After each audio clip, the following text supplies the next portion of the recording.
सब guys, car info में आपका स्वागत है। टाइटल और थंबनेल देखकर आप समझ ही गए होंगे। तो BS7 नॉर्म जो है लागू करने जा रहे हैं इंडिया में 1 जुलाई 2025 से, जिसका नुकसान ये है डीजल इंजन प्रॉपरली बैन हो जाएंगे, क्योंकि डीजल इंजन अब रिकवर करना बहुत ज़्यादा मुश्किल है। जो बढ़िया कार्स थी जैसे टोयोटा की फॉर्च्यूनर डीजल में ज़्यादा बिकती थी, या फिर आपकी स्कॉर्पियो हो गई, थार हो गई, क्रेटा वाले डीजल इंजन हो गए, ये इनका टाइम खत्म होने वाला है। बिकॉज दिक्कत क्या आ रही है ना, आपको मैं शुरू से बताता हूँ। सरकार का ये कहना है कि जो 30% पोल्यूशन हो रहा है वो अपनी गाड़ियां कर रही हैं, उन पर ये जो है रेस्ट्रिक्शंस लगा रहे हैं। लेकिन बाकी जो 70% जो पोल्यूशन कर रहे हैं उन पे भी तो लगाओ ना। ठीक है जी। अब हुआ क्या था ना, 2000 सन में इन्होंने BS1 लागू किया था, जिसमें ना 970 mg NO2 जो गैस निकलती है ना, NO2 कार के इंजन में से, वो 970 mg निकलेगी आपकी 1 किलोमीटर में। पेट्रोल डीजल दोनों के लिए सेम रखा गया था। 5 साल के बाद यहाँ पर ना BS फेज 2 मतलब BS2 आ गया था। वहां पर ये कर दिया क्या था, पेट्रोल कार्स के लिए 500 mg 1 किलोमीटर में और डीजल कार के लिए उतना ही रखा गया, जिसमें ना टेक्नोलॉजी को थोड़ा अपग्रेड करना पड़ा, जिसके कारण ना 4 से 5% गाड़ियों का जो है रेट भी बढ़ गया। उसके बाद पूरे 5 साल बाद वापस से जब BS3 लागू किया जाता है, जिसमें डीजल की जो 500 mg कर दिया गया 1 किलोमीटर में, और दूसरी पेट्रोल की 250 mg कर दिया गया। पेट्रोल की 250 नहीं 150 mg कर दिया गया, जिसके कारण थोड़ा टेक्नोलॉजी को और अपग्रेड करना पड़ा, इंजेक्टर की तरफ शिफ्ट होना पड़ा, जिसके कारण गाड़ियों की कॉस्ट जो है बहुत ज्यादा इंक्रीज हो गई। उसके बाद वो चला 7 साल। 2017 में यहाँ पर BS4 लाया गया, जिसमें डीजल गाड़ी का कर दिया गया 250 mg 1 किलोमीटर में, और वहां पर पेट्रोल का कर दिया गया 80 mg पर किलोमीटर में। ठीक है जी। उसके बाद BS5 आना चाहिए था, लेकिन इन्होंने BS5 स्किप करते हुए BS6 लाए 1 अप्रैल 2020 में, जिसमें ना 60 mg पेट्रोल 80 mg डीजल कर दिया गया, जिसके कारण डीजल इंजन बहुत सारे जो है डिसकंटिन्यू कर दिए गए, क्योंकि डीजल इंजन को इसके हिसाब से मॉडिफाई करना थोड़ा ज़्यादा मुश्किल हो रहा था। जैसे मारुति के डीजल्स हो गए वो सारे बंद हो गए, क्योंकि मारुति पहले ही अफोर्डेबल कार्स की थोड़ा जाना जाता है, तो वहां पर वो चीज़ें उन्होंने बंद कर दी, डीजल बंद कर दिया, अकेला पेट्रोल में लाने लग गए, क्योंकि पेट्रोल थोड़ा सा शिफ्ट करना ज़्यादा ईजी है कंपेरिजन टू डीजल इंजन को। ठीक है जी। अभी थोड़ा ही देर हुआ था कि BS फेज 2 कर दिया इन्होंने, जिसके कारण और ज्यादा प्रॉब्लम आने लगी। DPF डालना पड़ रहा है गाड़ी में, जिसके कारण दिक्कत क्या आ रही है, DPF क्लॉक हो रहे हैं गाड़ियों के। डीजल इंजन में बात कर रहा हूँ, डीजल इंजन के लिए DPF आ गया, जिसके कारण उसके कारण क्या है कि गाड़ी के DPF कभी क्लॉक हो रहा है, कभी कुछ दिक्कत आ रही है। मतलब बहुत ज्यादा जो है ओनर्स को इश्यूज फेस करने के लिए मिल रहे हैं।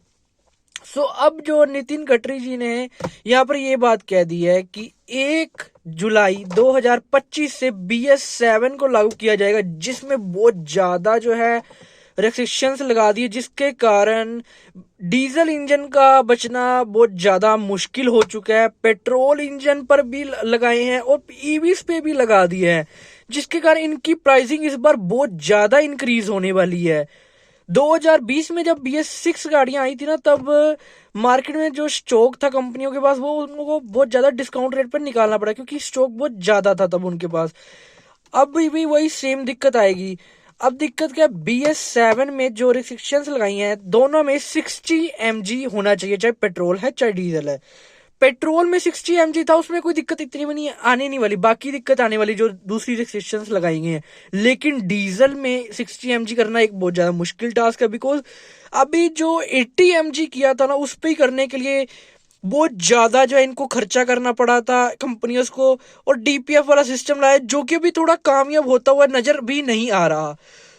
यहाँ पर इन्होंने क्या कर दिया ना, यहाँ पर जो आपका कैटलिक कन्वर्टर रहता था ना, वो आपके जो फिल्टर करता है, जो आपकी गैसेस निकलती है उनको फिल्टर करता है। सो उनका जो काम होता है ना वो 400 डिग्री के बाद शुरू होता है। जब इंजन स्टार्ट होता है उसके बाद गर्म होता है, लेकिन उस टाइम तक वो पोल्यूशन करता रहता था। लेकिन अब ये कह दिया गया है कि वो पोल्यूशन नहीं करना चाहिए। जब आप गाड़ी का इग्निशन ऑन करोगे, साथ के साथ एक हीटर लगना चाहिए जिससे उसका जो है 400 डिग्री तक टेम्परेचर पहुंचना चाहिए, जिसके लिए एक हीटर लगाना पड़ेगा, जिसकी कॉस्टिंग बहुत ज्यादा होगी। बिकॉज यहाँ पर हीटर भी बहुत बड़ा यूज करना पड़ेगा, क्योंकि 400 डिग्री तक लेके जाना है। ठीक है जी। दूसरा क्या किया इन्होंने कि जो पोल्यूशन करती है ना गाड़ी, उसके लिए जो डैशबोर्ड पर या मीटर में ही आपका कोई ना कोई स्क्रीन देनी है, और सारी गाड़ी में सेंसर होने चाहिए कि कहाँ से कितना पोल्यूशन हो रहा है। सो एक ये भी बहुत मुश्किल टास्क है, बिकॉज हर जगह सेंसर लगेंगे। सेंसर को डेवलप करने के लिए, मतलब बनाने के लिए, कंपनी को पहले खर्चा बहुत करना पड़ेगा, उस पर जो है रिसर्च करनी पड़ेगी, और उसके बाद जो है अगर सेंसर बन भी जाते हैं तो उनकी कॉस्टिंग बहुत ज्यादा होगी, जिसके कारण गाड़ियों के रेट बहुत ज्यादा बढ़ने वाले हैं। सो ये पेट्रोल और डीजल इंजन के ही ये रहने वाले हैं। उसके बाद जो रहता है, इनका ये भी कहना है जो ब्रेक लगाने पर और टायर जब घिसते हैं ना, उससे जो पोल्यूशन होता है उस पर भी रिस्ट्रिक्शन लगाएंगे इस बार, जो कि थोड़ा सा और प्रॉब्लम वाली बात रहेगी।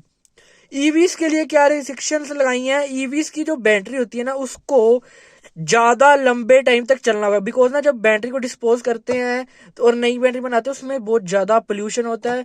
यहाँ पर ये कहा गया है कि ईवीज की जो बैटरी है उसकी जो 5 साल बाद भी 90% हेल्थ होनी चाहिए, और 7 साल के बाद भी उसकी 70% लाइफ होनी चाहिए। इस तरीके से ईवीज की बैटरी को बनाया जाए, या हाइब्रिड इंजन की बैटरीज को बनाया जाए, जिसके इनकी जो है प्राइस बहुत ज्यादा बढ़ जाएगी।